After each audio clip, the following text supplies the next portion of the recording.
തീരാത്ത കനിവിൻ്റെ കനലാണു തീക്കനൽ.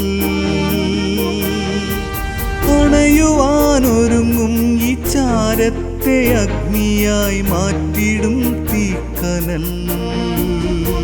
തീക്കനൽ തീക്കനൽ തീക്കനൽ.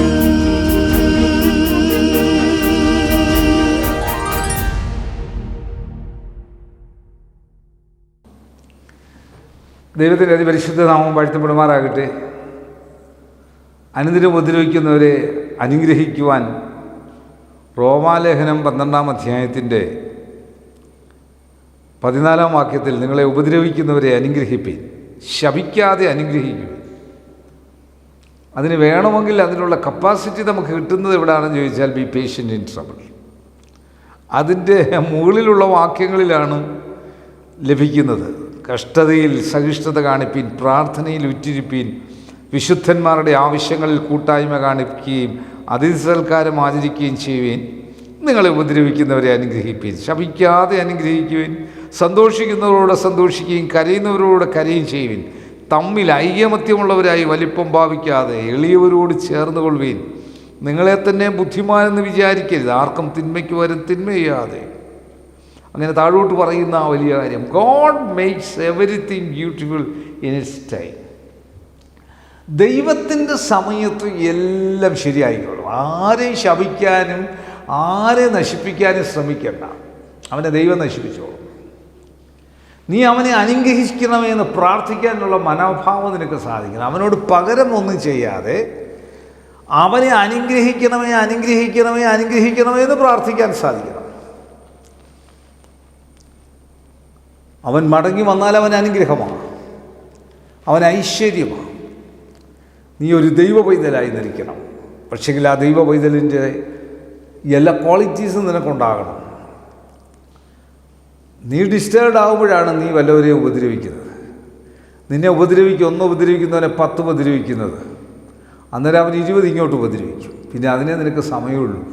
നിനക്ക് ജീവിക്കുവാൻ സമയമില്ല. നിൻ്റെ ജീവിതം നീ പാഴാക്കുകയാണ്. അവരവരുടെ ജീവിതം അവരൊരു പാഴാക്കുകയാണ്. മറ്റുള്ളവരോട് ഫൈറ്റ് ചെയ്ത് കോടതികളിലുള്ള വ്യവഹാരങ്ങളും വ്യക്തിപരമായിട്ടുള്ള വൈരാഗ്യങ്ങളും രാജ്യങ്ങൾ തമ്മിലുള്ള യുദ്ധങ്ങളും ഇതിനല്ലേ കാരണം? ഇതല്ലേ തമ്മിലുള്ള സഹിഷ്ണുതയില്ലാതെ, ഈ പറഞ്ഞ പൗലോസിൻ്റെ ഭാഷയില്ലാതെ ഇരിക്കുന്ന അവസ്ഥ സഭകളിലും സംജാതമാകുന്നു. അതിനെ അതിജീവിക്കുവാൻ സാധിക്കുന്ന ദൈവത്തിൻ്റെ പരിശുദ്ധാത്മാവിൻ്റെ ശക്തി.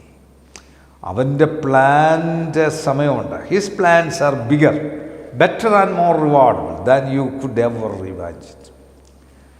ദൈവം നിന്നെപ്പറ്റി ഉദ്ദേശിക്കുന്ന ഒരു വലിയ പദ്ധതിയുണ്ട്. ദൈവം നിന്നെപ്പറ്റി ഉദ്ദേശിക്കുന്ന സാധാ പദ്ധതി ഒരു വലിയ പദ്ധതിയാണ് ദൈവം നിന്നെപ്പറ്റി ഉദ്ദേശിക്കുന്നത്. ആ പദ്ധതിയിൽ ദൈവം നിന്നെ കൊണ്ടെത്തിക്കും. നീ കിടന്ന് ഈ ബഹളം വെച്ച് ശല്യപ്പെടുത്തണ്ട, മാനസിക സംഘർഷത്തിലാകണ്ട. നീ ധൈര്യത്തോട് പോകും, ഒന്നും സംഭവിക്കുകയില്ല. നീ ഒരു ദൈവമുള്ളവനായി.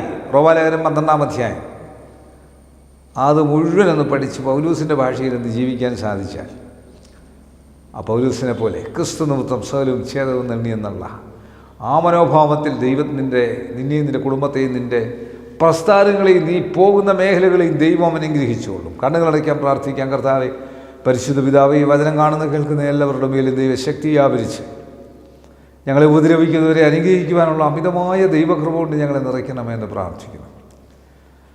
അവരെ അനുഗ്രഹിക്കുവാനുള്ള ആവേശവും ദൈവകൃപയും ഞങ്ങൾക്ക് ലഭിക്കുന്നത് സ്വർഗീയമായിട്ടുള്ള ഞങ്ങളുടെ ബന്ധത്തിലാണല്ലോ.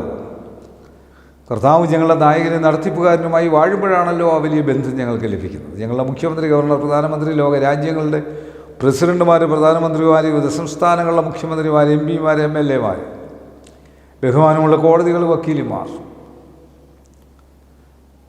ലോകമ്പാടും സുവിശേഷം പ്രഘോഷിക്കുന്നവർ, വിവിധ ചാനലുകളിൽ ജോലി ചെയ്യുന്നവർ, ഫോട്ടോഗ്രാഫേഴ്സ്, ദൈവത്തിൻ്റെ പരിശുദ്ധാത്മാവിൻ്റെ ശക്തി എപ്പേർപ്പെട്ടവർക്ക് ഒരുപോലെ ആവരിച്ച് അനുഗ്രഹിച്ച് ആശീർവദിക്കണമേ. WHO, health department, revenue department, police department, അർദ്ധ ഗവൺമെൻറ് സ്ഥാപനങ്ങൾ, ആശുപത്രികൾ, ഡോക്ടേഴ്സ്, നഴ്സസ്, മറ്റ് സ്റ്റാഫുകൾ, മരുന്ന് കമ്പനിക്കാർ, മരുന്ന് കച്ചവടക്കാർ, മരുന്ന് വിതരണക്കാർ, ആംബുലൻസ് ഡ്രൈവേഴ്സ്, വഴിയോര കച്ചവടക്കാർ, സ്കൂളുകൾ, കോളേജുകൾ, ഓർഫനേജുകൾ, ജയിലുകളിൽ കഴിയുന്നവർ, മാനസിക സംഘർഷത്തിലുള്ളവർ, ബന്ധിതനായിട്ടുള്ളവർ, ഏകാന്തതയിലുള്ളവർ, വിശ്രമജീവിതം നയിക്കുന്നവർ, ജയിലുകളിൽ കഴിയുന്നവർ, എപ്പേർപ്പെട്ടവരെ ഓർത്ത് പ്രാർത്ഥിക്കുന്നു. മാനസികമായി ആരും നോക്കാനില്ലാതിരിക്കുന്ന മാതാപിതാക്കൾ, ഏകാന്തതയിലായിരിക്കുന്ന മാതാപിതാക്കൾ, പ്രായമുള്ളവർ, മാനസിക സംഘർഷത്തിലുള്ളവർ, കർത്താവെ അപ്രകാരമുള്ള മേഖലകളിലുള്ളവരെ പാർപ്പിച്ചിരിക്കുന്ന സ്ഥലങ്ങൾ, ലോകമെമ്പാടുമുള്ള ഡി അഡിക്ഷൻ സെൻറ്റേഴ്സ്, ഞങ്ങളുടെ ചുറ്റുപാടുകളിലുമുള്ള എല്ലാ ഡി അഡിക്ഷൻ സെൻറ്റേഴ്സിലൂടെ വലിയ രൂപാന്തരം സംഭവിച്ച് കാര്യങ്ങൾ മുൻപോട്ട് നീങ്ങുവാൻ സഹായിക്കണം. യേശുവെ നന്ദി, യേശുവെ സ്തോത്രം, യേശുവെ ആരാധന, യേശുവെ മഹത്വം. പ്രാർത്ഥന സ്വർഗം അംഗീകരിച്ചിരിക്കാൻ സ്തോത്രം ചെയ്യുന്നു. ഈ വചനം കാണുന്ന കേൾക്കുന്ന എല്ലാവരുടെ മേലും ദൈവത്തിൻ്റെ ശക്തിയെ ആവരിച്ചാട്ടെ. യേശു മൂലം തന്നെ ആമേൻ. God bless you.